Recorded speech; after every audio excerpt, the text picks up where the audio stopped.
പ്രിയപ്പെട്ട പിണറായി അങ്കിളിന് നീണ്ട 10 വർഷത്തെ ഭരണത്തിന് ശേഷം ഇന്നിപ്പോ നിങ്ങൾക്ക് തീർത്തേ പറ്റുമെന്നുള്ള ഉത്തരവാദിത്തങ്ങളോ ചുമതലകളോ ഒന്നുമില്ല. കേരളത്തിന്റെ സർവാധികാരി എന്ന കസേരയും ഇല്ല. കൈയിട്ട് വാരാത്ത കാലിൽ വാരാത്ത ഒരു രാഷ്ട്രീയ പ്രസ്ഥാനവും ഇന്ന് കേരളത്തിലുണ്ടെന്ന് ഞാൻ വിശ്വസിക്കുന്നില്ല. എങ്കിലും ഈ കൈകൾ ശുദ്ധമാണെന്ന് ചങ്കുറപ്പോടെ വിളിച്ചു പറഞ്ഞ സഖാവ് പിണറായിയോട് രണ്ടു പറയാൻ എനിക്ക് കൊടിയുടെ നിറമോ വലിപ്പമോ ഒരു മാനദണ്ഡമല്ല. ഏത് പാർട്ടി ഭരിച്ചാലും തെറ്റുകുറ്റങ്ങൾ ഉണ്ടാവും. അതിന്റെ പേരിൽ 10 വർഷത്തെ മൊത്തത്തിൽ താറടിച്ച് സംസാരിക്കാതെ ചിലത് തുറന്നു പറയേണ്ടതും പുതിയ തലമുറയുടെ അവകാശങ്ങളാണ്. ഒരു അഴിമതി ആരോപണങ്ങൾ പോലും ഉന്നയിക്കാനോ തെളിയിക്കാനോ പ്രതിപക്ഷത്തിന് പറ്റാത്ത 10 വർഷങ്ങൾ. ഓരോ 10 മിനിറ്റിലും ഓരോ വീടിന്റെ പണികൾ പൂർത്തിയാക്കിക്കൊണ്ടിരുന്ന 10 വർഷങ്ങൾ. അതായത് 87 പേർക്ക് ഓരോ ദിവസവും പട്ടയം നൽകിയ ഭരണം. ട്രഷറി പൂട്ടാത്ത 10 വർഷങ്ങൾ.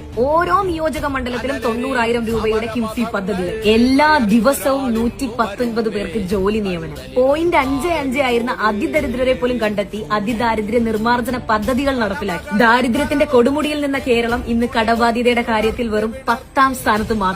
2016 പൂച്ച പെറ്റുകിടന്ന ഖജനാവിൽ 4,000 കോടി മിച്ചം വെച്ചിട്ടാണ് ഇന്ന് പിണറായി പടിയിറങ്ങുന്നത്. ഒരുപാട് പോരായ്മകളുണ്ടെങ്കിലും വികസനമാണ് ചർച്ചയെങ്കിൽ പിണറായി സർക്കാരിന് തീർച്ചയായും ഒരു സല്യൂട്ട് തരേണ്ടതുണ്ട്. ശരിയാണ്, നിങ്ങൾ പറയുന്നു പിണറായി വിജയൻ എന്ന ഞാൻ ഇന്നലെ ആകാശത്തുനിന്ന് പൊട്ടി വീണ് മുഖ്യമന്ത്രി ആയതല്ല എന്ന്. അംഗീകരിക്കുന്ന സഖാവെ, 1975 അടിയന്തരാവസ്ഥ കാലഘട്ടത്തിൽ ശക്തമായി പ്രതികരിച്ചതിന്റെ പേരിൽ ലോക്കപ്പിൽ കിടന്ന് ഏകദേശം ഒരു 18 മാസം നല്ല കീറ് വാങ്ങിയത് മുതൽ 2026 രാജിവെക്കുന്നത് വരെയുള്ള നിങ്ങളുടെ രാഷ്ട്രീയ പ്രവർത്തനങ്ങൾ. വെറും 32ാമത്തെ വയസ്സിൽ അസംബ്ലിയിൽ കയറിച്ചെന്ന അന്നത്തെ മുഖ്യമന്ത്രിയായിരുന്ന കെ കരുണാകരന്റെ മുന്നിൽ ചോര പുരണ്ട ഷർട്ട് ഉയർത്തിപ്പിടിച്ച് നാടിനു വേണ്ടി സംസാരിച്ച സഖാവിനോട് കേരളത്തിന് അന്നും ഇന്നും ബഹുമാനം തന്നെയാണ്. ഇത് കേരളമാണ്.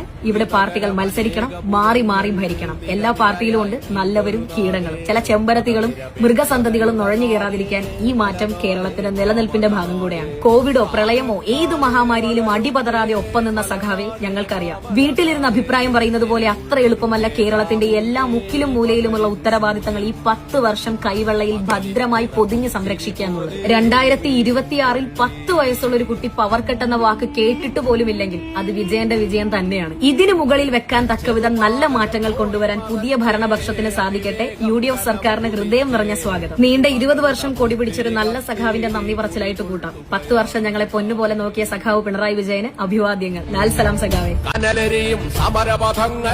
കയറി ഒരാളിന്നു വരുന്നേ, കരുതലിനൊരു കാവലു പോലെ എരിയും സൂര്യൻ. കടമകളെ കരളു തുടിപ്പിൻ തുടികൊട്ടി ഉണർത്തി വിടർത്തി, കരുതലിനൊരു കാവലു പോലെ എരിയും സൂര്യൻ. നെറിയുള്ളൊരു നേതാവുണ്ടേ, കനിവുള്ളൊരു കരളതുമുണ്ടേ, അഴലകലാൻ കരളു കൊടുത്തേ വെയിലിൻ കൊള്ളി. അയ്യോ.